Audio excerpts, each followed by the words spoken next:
Senhores telespectadores, hoje viemos a Sintra. Sintra é um dos lugares mais prestigiosos da paisagem europeia.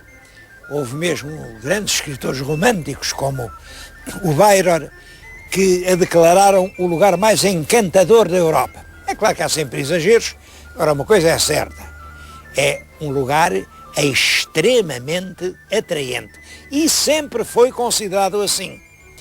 Já no século XIV, aqui, nestes picos rochosos, havia ermidas e frades. O rei Dom Manuel I, andava por aqui quando viu ao longe virem as naus de uma armada, era a armada que vinha da Índia. Era em 1502. Era a segunda armada da Índia. E ele tão contente ficou que fez uma promessa. Vou mandar aqui construir um mosteiro. E mandou.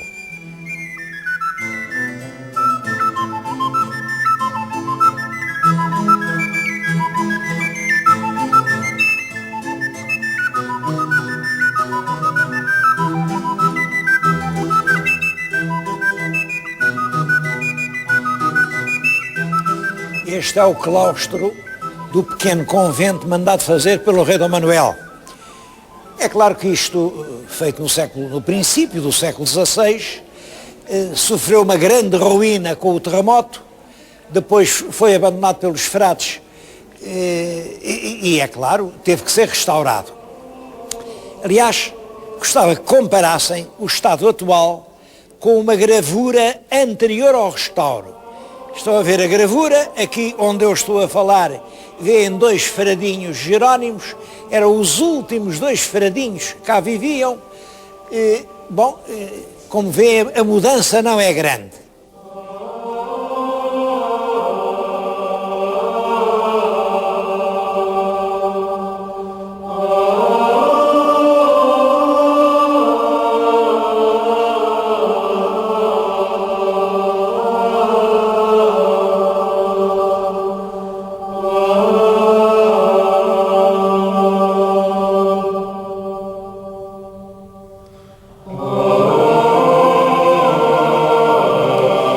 Os frades foram expulsos em 1834 e todo o convento estava a cair em ruínas quando um marido da rainha Dona Maria II, o Dom Fernando,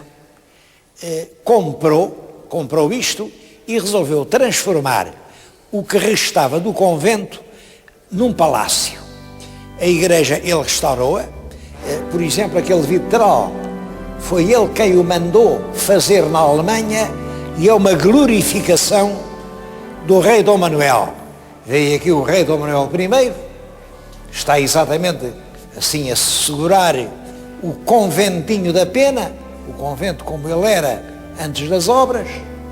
Além vê-se o Vasco da Gama que regressa da Índia, estão os navios ao fundo, em cima é Santa Maria e São Jorge, e mais em cima ainda são as armas, a heráldica da Casa de Saxe, Coburgo-Gotha, e da Casa de Portugal. É impressionante como um príncipe nascido na Alemanha, que de Portugal, com Portugal não tinha nada a não ser ter casado com a nossa rainha, presta esta homenagem às navegações portuguesas. E como veremos, todo o palácio é uma homenagem a Portugal e à sua expansão no mundo. Mas aqui na igreja, o mais importante é o retábulo de alabastro de Mestre Nicolau de Chantrenne. Estão a vê-lo? Ele está na nossa frente. Nesta altura vêem alguns andaimes, está em trabalhos de restauro. Os trabalhos de consolidação e conservação são permanentes. A obra é de um escultor francês, Nicolau de Chantrenne, que trabalhou toda a vida em Portugal. Sabe-se que em 1517 já estava a trabalhar em Coimbra, depois em 1530-32 esteve aqui em Sintra e fez aquele retábulo que é de facto uma maravilha de expressão, de leveza, de transparência.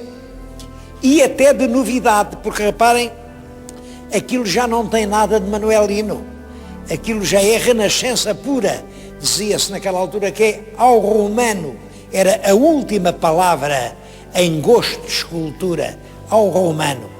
E é para mim a grande obra-prima de escultura de Nicolau de Chantrenne. Ele depois tem muita coisa em Évora, por exemplo, em Évora há imensas coisas dele, mas talvez nunca tenha feito nada tão leve, tão espiritual, tão delicado como este retábulo no Conventinho da Pena.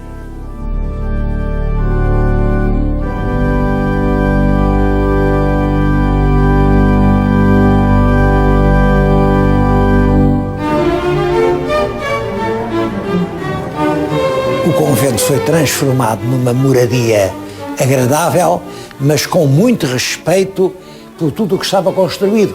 Por exemplo, este teto é ainda do tempo dos frades Jerónimos, é do século XVI. E aqui era o refeitório dos frades. Bom, onde era o refeitório, o rei Dom Fernando mandou fazer a sua casa de jantar. O que agora estamos a ver é uma reconstituição, feita agora pela direção do museu, da mesa de jantar íntima. Era aqui que, no tempo do rei Dom Carlos e da rainha Dona Amélia, recebiam só as pessoas mais íntimas. O rei ocupava aquela cabeceira, sentava-se além, e a rainha aquela. O serviço era em inglês, eles estavam nos topos. Se fosse à francesa, estariam no centro da mesa. A louça em que está posta à mesa ainda é toda a própria louça de porcelana que servia nos jantares reais. Os próprios talheres, todos eles têm gravado ainda a marca do Palácio da Pena. Há aqui uma peça que é particularmente comovente, que é o centro de mesa.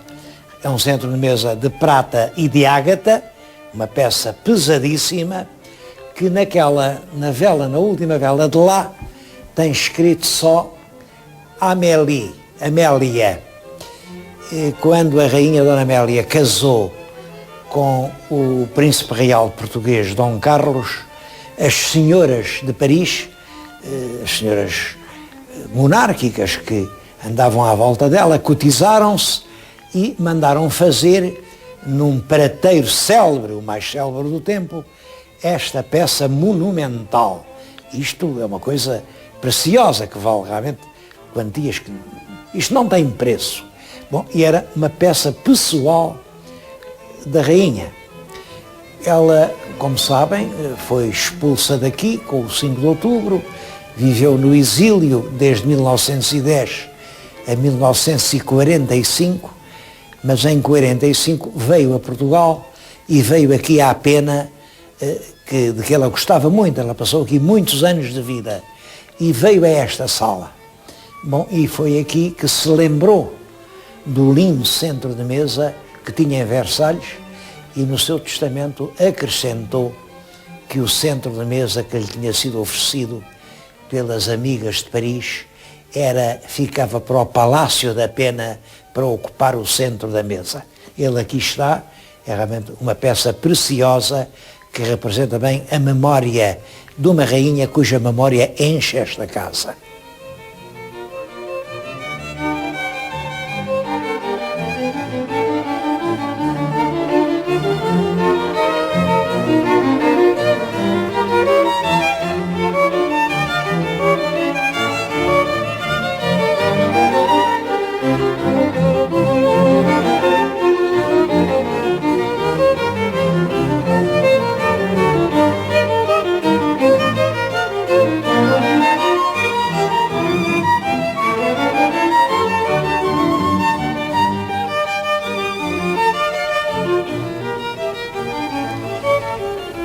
Também este quarto tem muita história.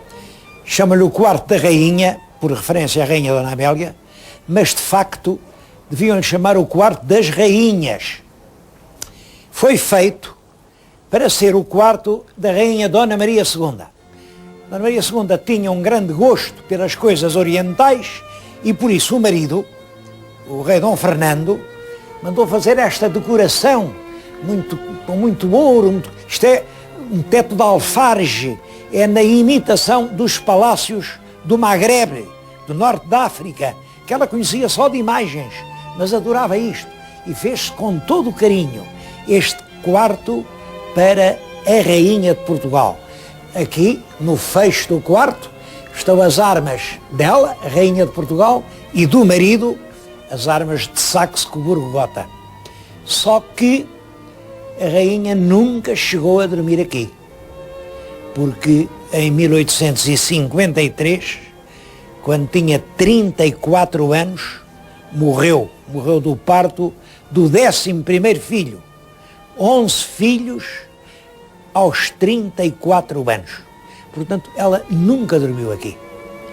É o marido, viúvo, Dom Fernando, que vive aqui também não por muito tempo, e depois, numa segunda vida do quarto, instala-se aqui a Rainha Dona Amélia.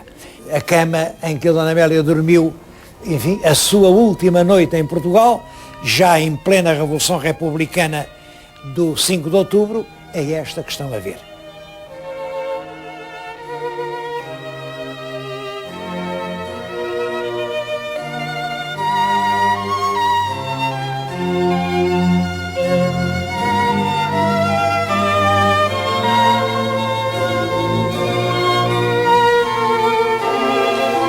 Esta dependência era uma pequena antecâmara onde hoje se reúnem objetos de porcelana de Saxe.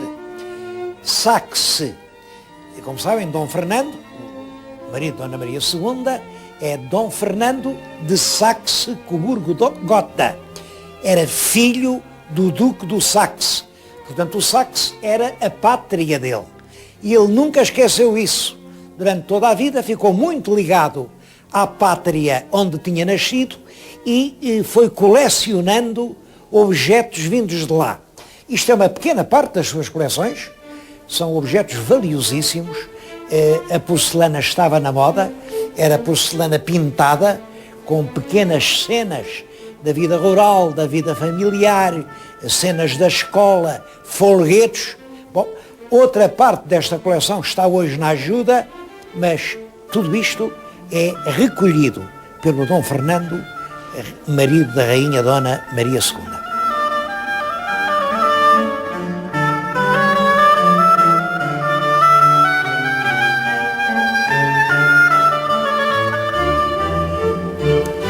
Esta era a sala do álbum, porque era aqui que havia o livro de honra que era assinado pelos visitantes do palácio no tempo do rei Dom Fernando. É uma sala notável, sobretudo pela pintura das paredes. As pinturas das paredes, em trompe-l'œil, para dar a ilusão óptica disto continua em claustros e que tem relevos que realmente não tem. Isto são paredes lisas, mas é realmente uma obra-prima de trompe-l'œil. Por outro lado, reparem o gosto orientalizante. Além estão as armas da Rainha de Portugal e Dom Fernando. Daquele lado estão as armas fantasiosas, 2 quartos crescentes, do imaginário príncipe norte-africano, aqui em frente das armas dos reis de Portugal.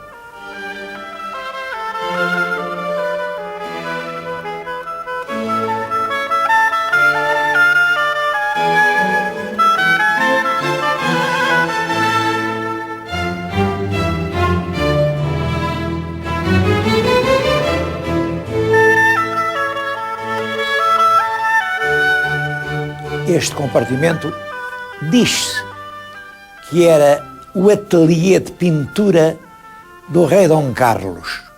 Bom, ligados com a pintura está aqui realmente a paleta dele, que era esta, uma caixa de tintas, coisas que de facto lhe pertenceram, mas o aposento foi depois decorado com as chamadas telas incompletas. As telas incompletas também chamam telas eróticas. Realmente não são telas eróticas, isto é uma cena mitológica, os faunos perseguem as ninfas pelos bosques e para mim é muito duvidoso que isto seja do traço do rei Dom Carlos. Penso que a característica de desenho, de risco dos trabalhos que nós conhecemos do rei é bastante diferente destas estelas. Bom, de qualquer maneira, elas estão aqui para sublinhar um aspecto que é verdadeiro. El Rei Dom Carlos era um grande apreciador, como direi, de senhoras. Sabem, há uma palavra, em português faltam palavras para exprimir certas ideias. Palavras decentes, palavras corretas, qualquer pessoa possa dizer. E nós temos, por exemplo, misógino. Misógino, miso quer dizer não, negativa, não querer, não, repulsa. E ginos é a mulher. Um homem que não gosta de mulheres é misógino. Bom, penso também se pode querer a palavra filógino, porque filos é gostar muito. Um homem que aprecia muito esses seres encantadores, que são as mulheres, é filógino. Bom, digamos que El Rei Dom Carlos era um monarca filógino. É claro que isso foi aproveitadíssimo pelos inimigos dele para o demolirem, para o desacreditarem. Mas acho que se ele tivesse sido o contrário, isso teria sido igualmente aproveitado para dizer mal dele. De qualquer maneira, enfim, isto alude a El Rei Dom Carlos, artista, pintor.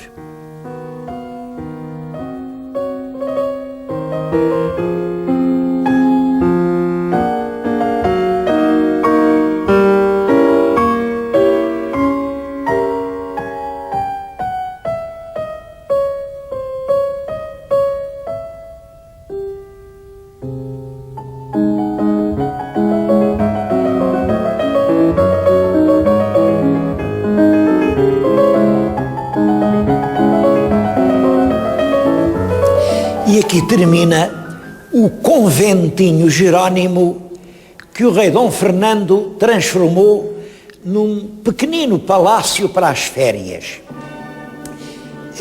É claro que como o conventinho rapidamente mostrou que era estreito e pequeno, e também as condições políticas mudaram e o rei passou a ter mais meios, mais poder, ele, ao lado do velho conventinho, mandou fazer um palácio novo.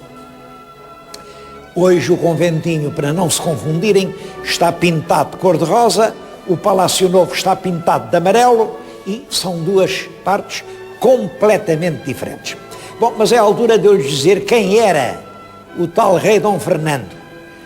Temos aqui um retrato dele, enfim, já de um escultor francês, mas há muitos outros retratos.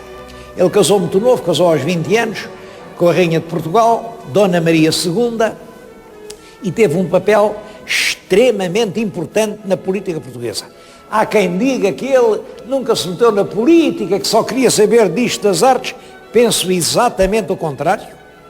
É um político arguto, extremamente atento, que teve uma intervenção muito favorável na evolução política global portuguesa.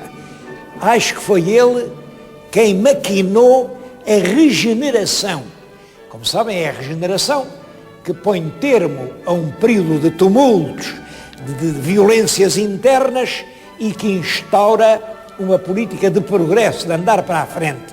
Isso deve-se a este Dom Fernando, rei consorte. Consorte porque era casado com a rainha, dava-se-lhe o nome de rei consorte, ou rei titular. Ele chegou a ser regente de Portugal, porque quando a rainha morreu, o filho mais velho, que era o jovem Dom Pedro V, tinha apenas 16 anos.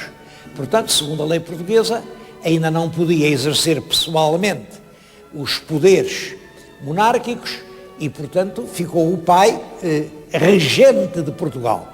Regente durante 2 anos. Durante todo o tempo que foi regente, ele fazia-se anunciar por aquela bandeira que lhe vê. É a bandeira, as armas portuguesas com a coroa real, e aos lados está P, Pedro, R, Pedro, rei. Mas entre o P e o R Se repararem com cuidado, está um 5 romano. Pedro V, rei de Portugal. Também não foi rei muito tempo, era realmente um jovem muito prometedor, era uma esperança, mas aos 24 anos morreu e sucedeu-lhe o irmão, que foi também o bondoso, mas muito mais pacífico, rei Dom Luís. Vamos visitar agora o Palácio Novo.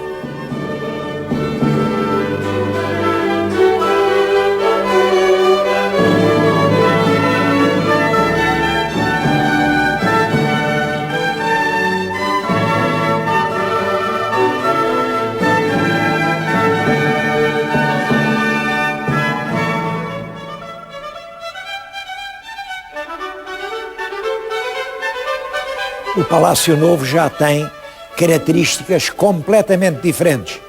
Reparem que esta sala tem outras dimensões. Era a sala dos embaixadores, a sala dos atos mais solenes. O projeto é de um alemão, do barão d'Eschwege, mas a decoração é inteiramente do rei Dom Fernando. O seu exotismo, as louças chinesas, os móveis da Índia e uma nota muito curiosa. As janelas são inteiramente preenchidas por vidros de vitrais alemães. Ele colecionava vitrais e aproveitou fazer a sala para expor os seus vidros prediletos aqui nas janelas do palácio.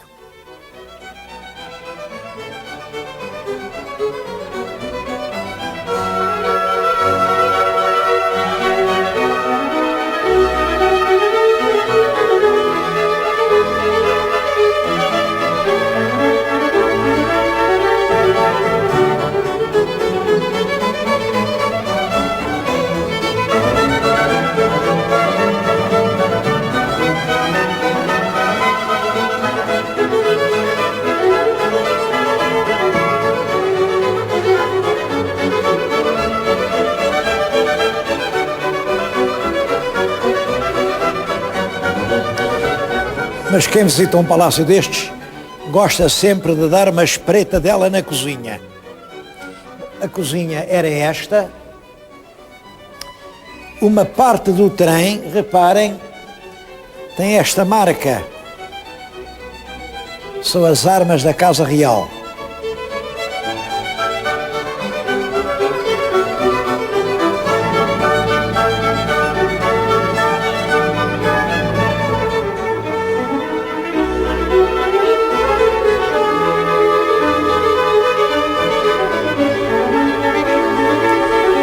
É claro que a cozinha é uma curiosidade pitoresca, mas realmente importante é o parque que envolve o Palácio da Pena. As pessoas não sabem, olham para isto e dizem, bom, isto é uma floresta, têm até a impressão de que é uma floresta muito antiga. Não é, não é. Antes do rei Dom Fernando ter decidido construir aquele palácio, isto eram montões de penedos desérticos, não havia aqui uma sombra, era realmente uma coisa hostil, agreste. E o rei mandou à volta do seu palácio, vieram arquitetos, estudaram-se os solos, em 200 hectares, meteu árvores uma a uma, encaminhou as águas, inventou os lagos. Este lago é artificial, não havia aqui lago nenhum. Dentro do lago inventou uma ilha, é aquela. De cima da ilha inventou uma torre. À volta do lago inventou uma floresta. São essas invenções todas juntas que fazem da Pena um dos paraísos, toda a gente lhe chama um dos paraísos da Europa. A beleza da Serra de Sintra vem desta floresta que foi inventada por um rei romântico há menos de 200 anos. Eu chamo a atenção para isso porque isso parece-me uma lição. Do mesmo modo que os penhascos de Sintra são hoje esta beleza incomparável, muitas serras portuguesas podiam ser igualmente atraentes. Mas não. Os nossos ecologistas acham que proteger a natureza é proibir, não deixar fazer, não deixar plantar, não deixar construir, não deixar passar, não deixar fazer nada. Para eles é que Sintra é uma lição.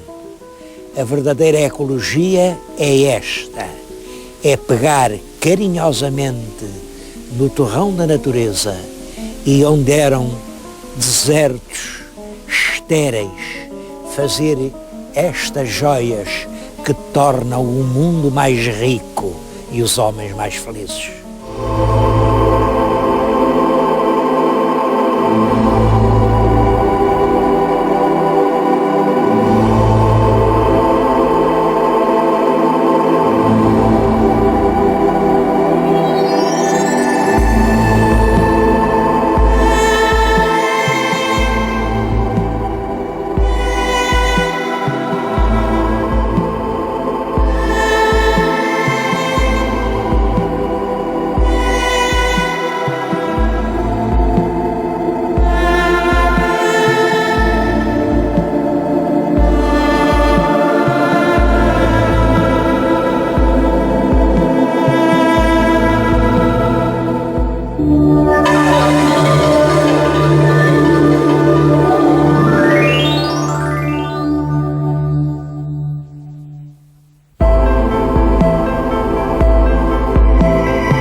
Este programa é patrocinado por Soluções Industriais e Domésticas Domplex.